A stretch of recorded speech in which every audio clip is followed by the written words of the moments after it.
All right, so my name is Lake Obiagu, and I'm joined by my guest. Precious Williams. All right, Precious. So, just going to keep it very, very simple, very easy. We're just going to talk about your education, your journey, how you got here, some things that motivated you and inspired you on this journey, and everything like that.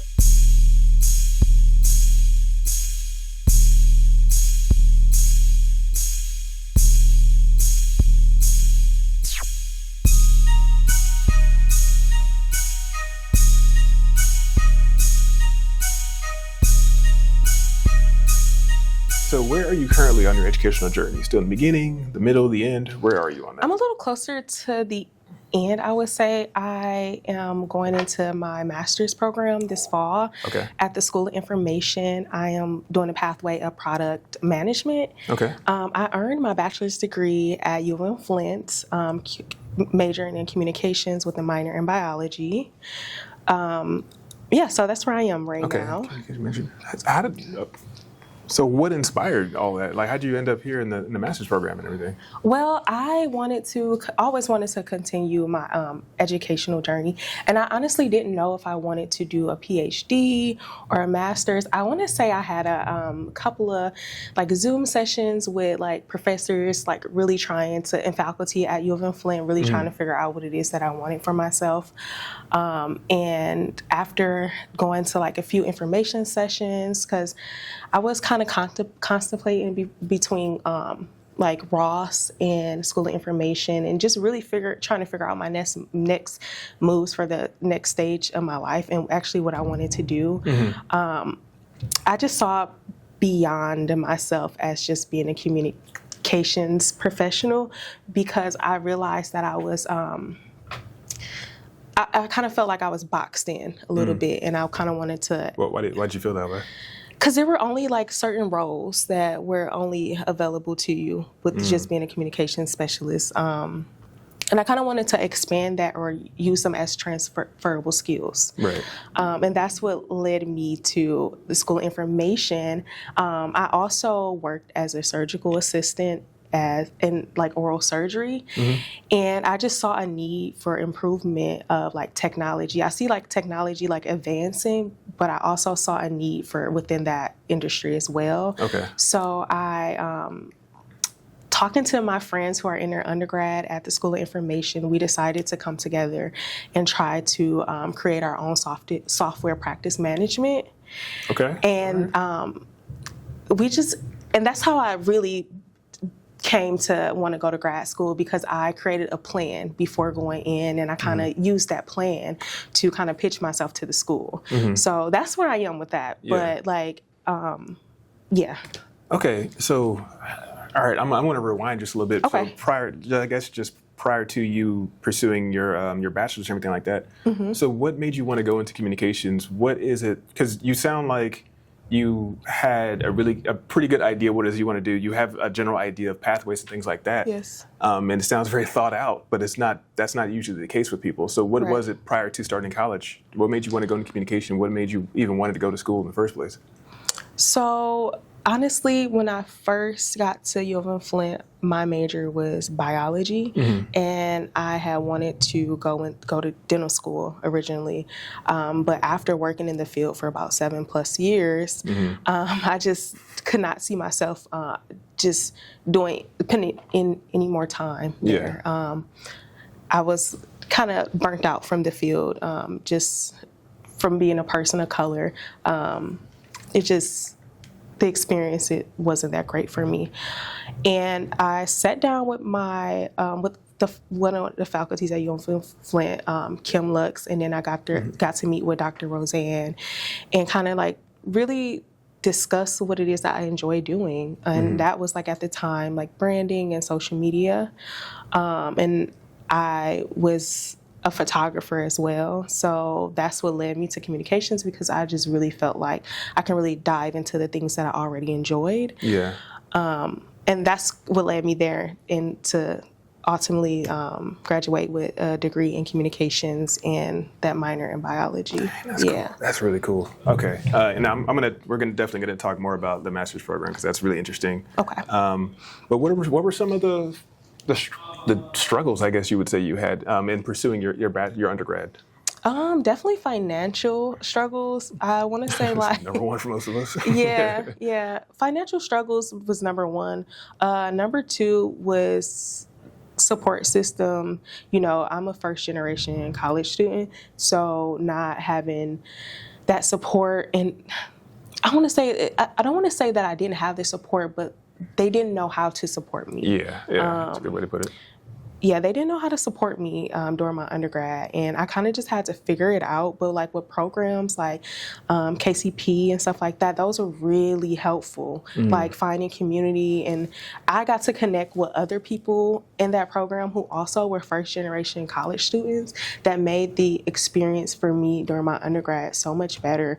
But like just like financial, like wondering how I'm going to pay my rent while I'm in school. Yeah. Like how I'm going to eat while I'm in school, how I'm going to cover the cost for books or my tuition, things like that. And finding honestly just community and like the lack of support. Growing up, both of my parents were incarcerated. So I was really just going into this like kind of just figuring it out as I went. Yeah. And honestly, I feel like had I experienced someone in my family pursuing higher education, I would have had I wouldn't been able to navigate it, like, because I was like just figuring it out. And you feel like when you get there, like not being a traditional student, like there's a language that everybody else like has that you kind of don't have. So like you have to just kind of figure that out and like kind of get over how you may sound, like, you know, just kind of like just jump in there and ask questions anyway. So, I mean, so that was one thing, like I would say just the financial, the lack of support, first generation student, and just the language. You feel like you don't have that language that everyone else does that kind of like is there. Yeah, and it's like being in a different country. You kind of immerse yourself. You're like, I don't know what people are saying, but over time you begin to pick up on certain phrases or notice things about people. So that makes a lot of sense. Yes. Dang, and that just kind of goes to show the importance of resources and things like that. Yes, I agree. So through all that, what would you say has been the most important thing that you've learned in this journey so far? I want to say the most important thing I've learned is like how to take up space, like being okay with taking up space in these, like, okay, so being a first generation student, you feel out of place a lot. Like, you don't know if you really belong, and it's like you deserve this opportunity just as much as anybody else. And I want to say that, that's just taking up space, honestly. And really, there are programs out here to help as well, and you just have to find them and just be active, you know? So I would say that, Taking up space, that's important. Well, you probably, I don't know if you can answer this, but what would you say was the light switch moment for you when you were like, okay, I deserve to be here like everyone else? I would say because I went to community college first. Okay. I went to community college first, and I joined STEM because I was a STEM major at Mott. And I just remember we had a meeting with the president of the school, Dr. Beverly, and I just remember that meeting, she was just asking questions, and I was just like, you know, like I couldn't understand why was it important for me to share, like, my personal life or what led me here. But then, like, I don't know, something clicked in that moment. It was like, it is important for me to share. It is important for me to like share my stories, like with this program right here, because it's gonna, I was here, you know, like this is, so I really don't know how to per se like explain that, but it was in that moment with Dr. Beverly where she kind of put the spotlight on me and made me kind of share some of my experience, and in doing so, it made me realize like I do deserve to be here. Like I have put the work in, and I have to keep doing this, you know. So it's validating. Yeah, it was validating. Like. That's cool. That's important. Okay, so community college for STEM. Then you got into U of M Flint for undergrad in, was it biology? Yep, it was biology. Biology. Yep. Okay, and then you went from there, got your graduate degree or undergrad, and then went to master's program for informatics. Health. I mean, I'm sorry. Sorry. Information. Information. Okay. how does that transfer, going from biology to that in your master's program? I will find out this fall, honestly. I just know that there is like a full circle moment, especially like being a surgical assistant. Some of this is like the same. I'm learning like it's kind of like a dance, it's the same language almost. Okay, so for example, sometimes as an assistant, I will go and grab a patient who may need help filling out paperwork, or so to speak. It's the accessibility part that I'm able to kind of see. Like if they're an older patient, then it may take a little bit more time. But as me just being a surgical assistant, there is no way that I can fill that gap to say we need to make this more accessible for our patients who, are a little bit older. Like we need to make the words on the screen more bigger. Instead, I was going to ask what accessibility really meant in this context. Okay. Yep. Okay. Make the words on the screen bigger for them, so that they're able to see. It's just like little things like that. So when I use that language as far as going to like information, they understood that because of user experience. So like user experience is to make things a little bit more accessible to everyone who is using whatever website, whatever technology, or So that when I kind of saw the similarities between the two, I was like, things started to make sense for me. Like this is what I can do. Like spending so much time in this space, like you start to see where things can improve. So that for me was like a click. Like okay, like I can understand the language with like things being more accessible to like all patients, not just younger patients but older patients as well. Like being able to make it simpler for them, yes or no. Sometimes the questions are confusing, and they may mark that they're taking blood thinners when they're really not. Right. So all that plays a role, and it saves the office time.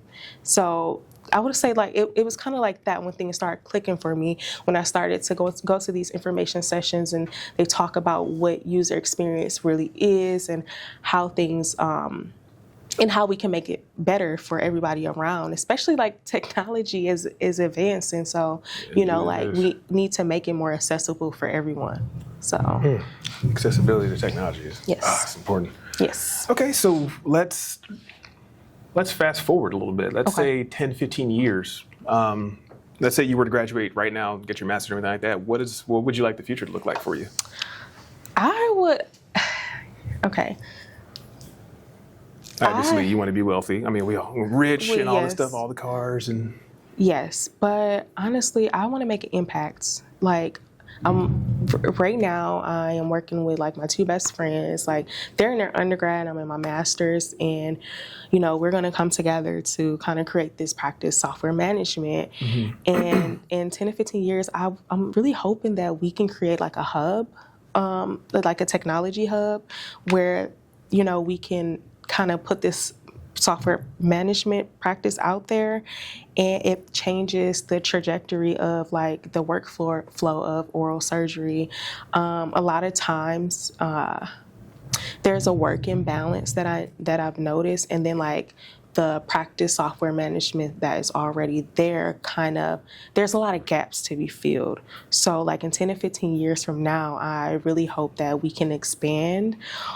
Like, who knows, maybe we can create it and share it, but I don't know how much of an impact it would make if I'm not involved with it, Yes. And making sure that offices are really getting the usefulness of it, and the assistants are like, their lives are improving by creating this software, and the patient lives are improving, and maybe like, return, like for a surgeons, maybe they're seeing like more in profit. I want to kind of just be able to impact the space that I was in for so much, like make it better for not only just the assistants but the patients as well. And patients are number one, right. But hopefully 10 to 15 years we are in business together, and we are like, hopefully our business is doing great and we are making an impact. Honestly.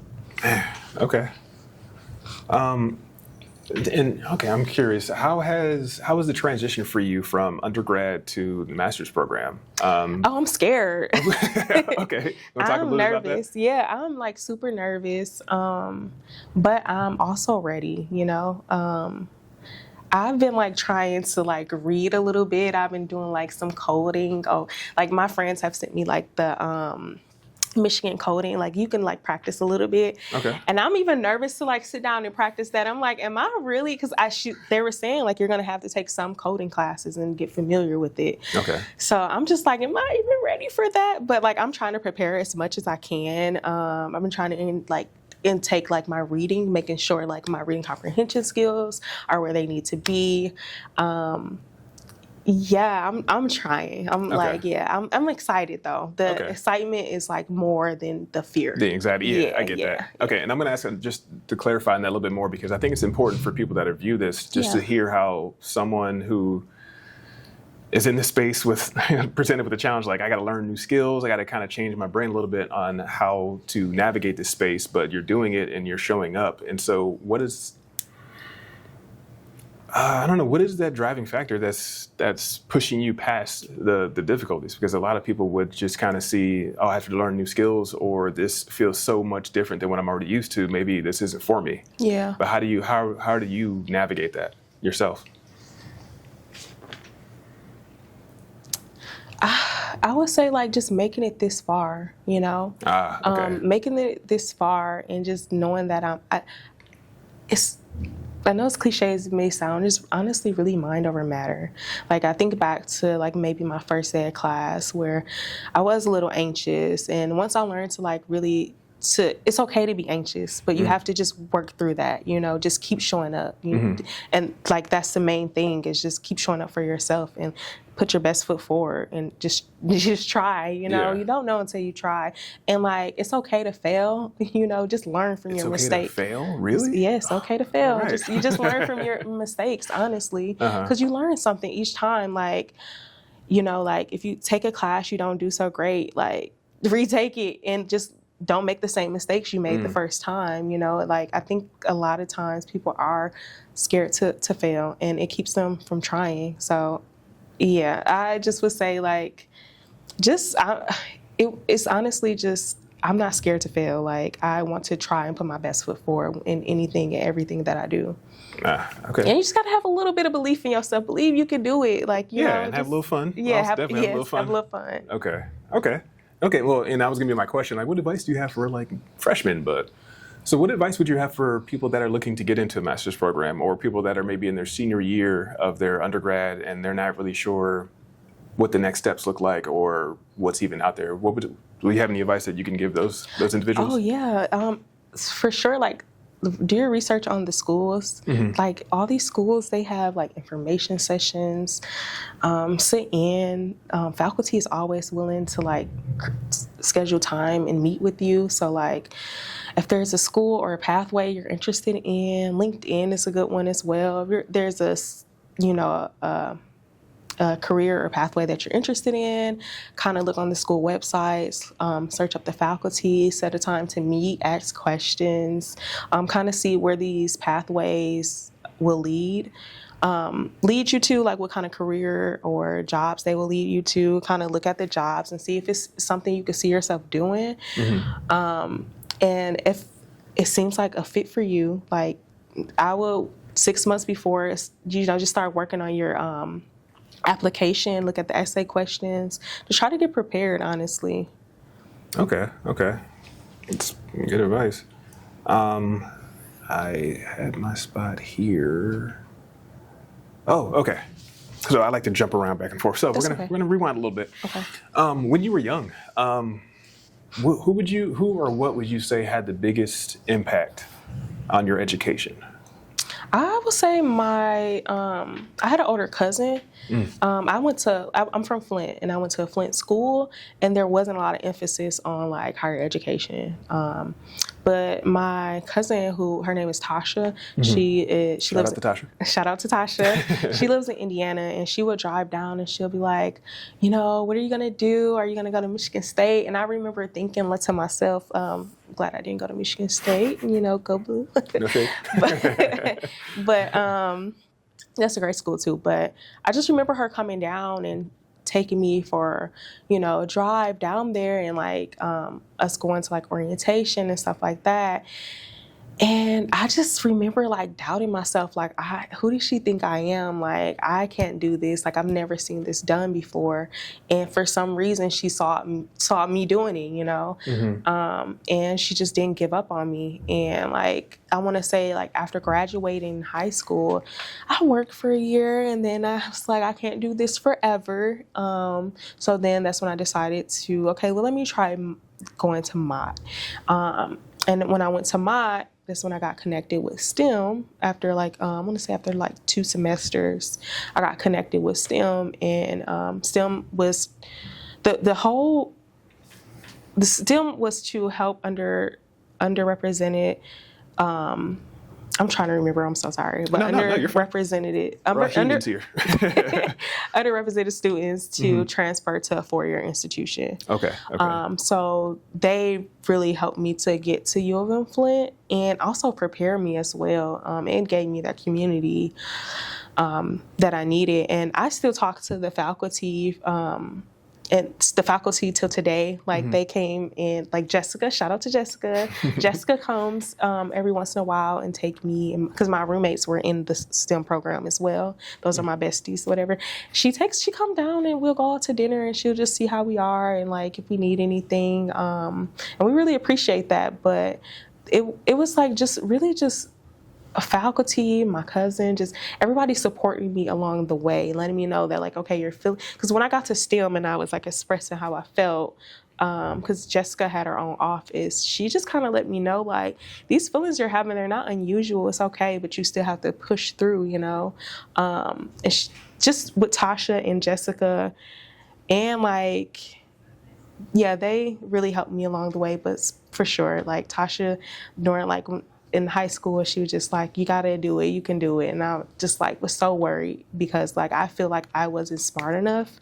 And a lot of my peers, I realized, who went to like Flint schools felt the same as well. So they were already like as a senior in high school, they were already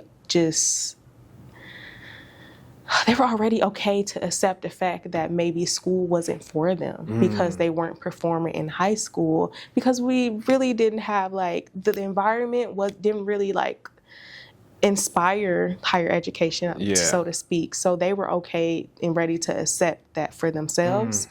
And I was too, until my cousin was just like, like, let's go here. And even when we did go and visit those schools, I still was like, I don't see this for myself. Like, I don't know who she thinks I am, but I'm glad I overcame that and decided to go anyways, So the cousin you said was in Indiana and then came to Michigan? Yeah, so she would drive down just to take me to like schools and stuff. Yeah. Dang, okay. Yeah, so she really... Big shout out to cousin. Shout out to her.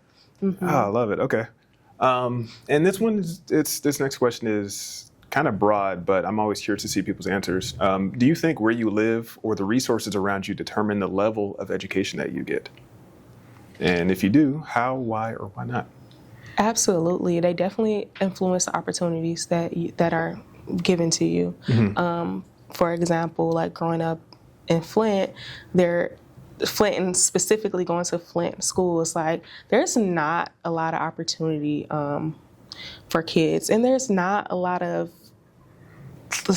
like from our last question, there's not a lot of like just inspiration towards higher education, even within the school, I want to say, because I went to Flint Northern, and then Northern got shut down, and then I was sent to Southwestern for my senior year.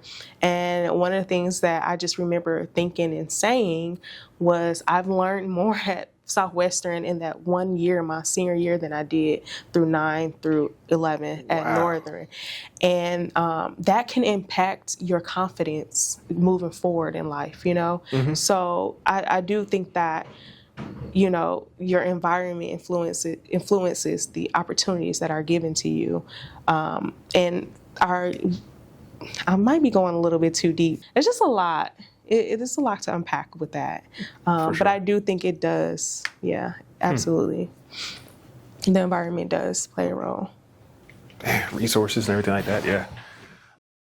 All right, so you did 1 year at Southwest. I did the whole 4, so our experiences is completely different. Okay. So how did your how did your 1 year go? Like, so although to me personally, I feel like Southwestern is not the best educational wise, I still feel like it was better than Northern. So that 1 year I had learned way more than I learned in my 3 years at Northern High School. So I feel like the kids were okay. The teachers, they definitely cared a little more than at Northern, but there still was there was no like aspiration for higher education. Like there was no one like, oh, like I don't know, like I hear stories about people from like different high schools where they're kind of like, oh, like I got accepted in 11th grade or like 12th grade. I was thinking about going here, going there. That was not the case. It's like a whole different ball game. Like that's not what they're considering or even thinking about. yeah. My experience at Southwestern was completely different. The teachers still care. Like, it's not about the teachers, it's about the environment and the people that go to the school. Like you said, they have no aspirations to really do anything. It's kind of rare to meet those type of people who want to do anything. But it's crazy because my class, specifically, I would say, is like everybody in my class actually wanted to do something and actually wanted to, they actually had goals after high school. The other people I met that was in different classes, like class of 24, and 25, they didn't really have plans after high school.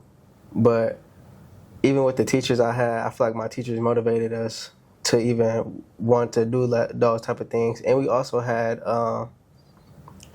we had like people to take us around the country and actually show us colleges. And we was able to experience being able to go to real colleges, spend the night on college campuses, get real college tours, and even experience classes. Even when I was going there, my class is the first class to take dual enrollment. So that's amazing. Yeah, our class really, if anything, we really was opening doors for the next group of people. Before that, they was never, even the people that was going there before said they never really heard of the stuff that we was doing. So. Yeah, Southwestern just, honestly, I say with the right resources, you can find some type of aspiration. Yeah. You just need those type of people that's going to get out there and show you what you need to do. But what was your aspiration to want to go to college? It was my cousin, honestly. I didn't see myself in college. She lived in Indiana, so she would drive down and like, oh, what are you doing? And just take me to like Michigan State. She took me to Ferris. Like she would just take me around like and try to get me to envision myself there. And still I wasn't so, So it took me some time, like after graduating high school, I worked a job and I was just like, she's right, I can't do this forever. I got to figure something out. So I ended up going to Mott and starting to see myself in these spaces and realizing like it wasn't so bad and I can do this. But I think Southwestern does have a lot of potential, like it has a lot of potential. Even when I was there with the teachers, they cared way more than they did at like Northern. I don't know if you heard about Northern at all. They cared way more and it still wasn't, I want to say it wasn't them, it was the environment, but it just wasn't enough to really make us feel like we can do it as far as like coming from those 3 years at Northern, which was like truly traumatizing, to be honest. But yeah, what about you? Like, what teacher was it for you that made you feel like, oh yeah, how did you guys get to the point of like dual enrollment? Like who set that up? Now that I don't really know. I just know one day my counselor called my mom. She told her, like, I want to sign Keelan up for dual enrollment. My mom told me about it. I didn't want to do it at first. How come? I just... Seemed like more work? Yeah, it seemed like it was just going to be more stressful, especially because I was already coming up on my senior year. Okay. But then I sat back and thought about it, and I realized like it's gonna benefit me, especially if I'm already going to college. Right. It'd benefit me more to do dual enrollment. So I went ahead and did it. But the teacher that really helped me the most, that really showed me through college, well, everybody had her. It was Miss Consiglio. So everybody I had her too. Yeah, everybody had her. So it's like she cared the most. She had the biggest heart. And then also I had a math teacher. His name was Mr. Cardell. He was more of a like a quiet guy, but he had say kind of little inspirational things in short bursts, and then just go on about his day. But honestly, going to Southwestern, I didn't really, like you said, even though I was going to the colleges, it wasn't really inspiring me that much to just want to go. It took for me to go through college programs and be put in situations where I felt uncomfortable, and I had to make my way out of it. And even being put in rooms with people where I felt imposter syndrome, and I had to overcome that on my own. And with that, it made me want to go to college after that. Yeah. Having to go through all those things, I was like, I done stayed on the college campus on my own, and then I done experienced classes on my own. So, yeah. What program was it? Do you remember?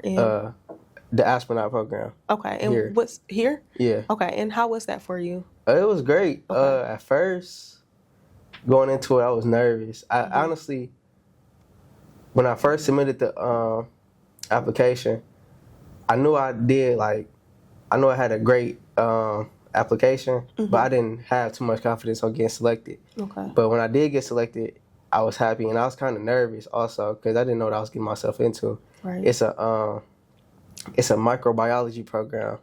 Well, the part I did focused on microbiology.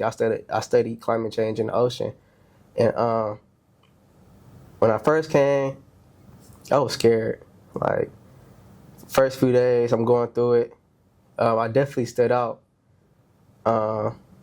being the only black person there. So I stood out for sure, and I didn't really feel right. Like, being there, I felt like I wasn't supposed to be there at first, but I knew I was a hard worker. So with that, I kept going at it, and I got placed in my lab. And honestly, I felt real homesick. Felt very homesick. I was How long was the program? 6 weeks. 6 weeks. Okay. Yeah, so I was away from home for 6 weeks, and felt homesick, but I got through it. Going through it, we was able to meet different people. I met different doctors around the world. I met people who own pharmacies. I met different scientists. And honestly, through all that, it opened my eyes and showed me that it's a lot more to being outside of Flint. Yeah. So with that, it just opened my eyes up more. It made me want to be better. Yeah. Did it kind of like motivate you? Like, oh, like I can really do this. And even with the program, I succeeded a lot better than I thought I was going to do. That's amazing. So with that progress and seeing how far I grew and seeing how far I can grow, it just made me want to do it more. Yeah, that's amazing. Honestly, that fear that we have, honestly, I was like talking earlier with everyone about that. Like I had that same like sentiment as well. Just didn't think I belonged, and it was like I was scared essentially, and it's an internal conflict, honestly. And once you overcome that, it's like the world is your oyster and you can do whatever you put your mind to. And just to hear your story is just like, that's amazing. And I hope you do great things, honestly. Thank you. I appreciate that. Yeah. Yeah, all you got to do is you just got to overcome that barrier. You do. Once you overcome that barrier, then everything is just gone. Just get through it, yeah. Because I know how it is to be like, you look around and nobody looks like you, and it's like no relatability, and you just kind of got to put yourself out there and just try, Yeah. So, yeah. And then also somebody told me that they put themselves in uncomfortable situations, and that's something I also took from that. Like, I think I work better putting myself in uncomfortable situations. Yeah. And so that's just something I take with myself, and I'm gonna move forward with it. I love that. That's amazing. That's cool. How was the dual enrollment program? Oh, it was great. It was great. Going to dual enrollment, I didn't know what to expect going into dual enrollment. I didn't know if it was going to go that good. But once I got to know my professors, it was great after that. Like, I did have, I got to experience a lecture class and, what's your class, lecture class? So I got to experience 2 lecture classes. But one was just way better. I had sociology and I had intro to African studies. Sociology it was great. The work that came with it though, it was kind of unexpected. Like that really introduced you to college work. Like you would go in, professor talking to you, think he all nice and sweet, you think he just cool. Then he hands you a 10-page pack, like you got to do next week. So that kind of prepared you, but it was fun. Honestly, I encourage everybody to go do it especially if they want to go pursue college. Definitely do dual enrollment because it'll benefit you in the future. So yeah. And was that like with the dual enrollment where there like some credits that transferred? Okay, Yes. That's really cool. Yes. Yeah. The class you take transfer over to whatever university that you go to. What would you tell like let's say like a Southwestern senior who is thinking about like, college but like maybe a little scared? Like what would be your advice to them? Or maybe like they don't see themselves in college or so. Like how would you inspire them? What would be your advice to them? My first thing was to tell them is to figure out what you like to do, and from that, like when people tell me like they like to play sports or something, I tell them like even if sports don't work out, you can go into the sports field and see what you would like to do within that field. Or even if somebody feel like school isn't for them and they like to do they like to draw or something, go to art school, and you can still make a career out of that. So I'll tell everybody, just find your passion and what you want to do, and from that you will figure out what you want to do in life and just follow that. Even if you feel like college isn't for you, something is for you. You just got to go and figure out what it is. Yeah, follow your interests.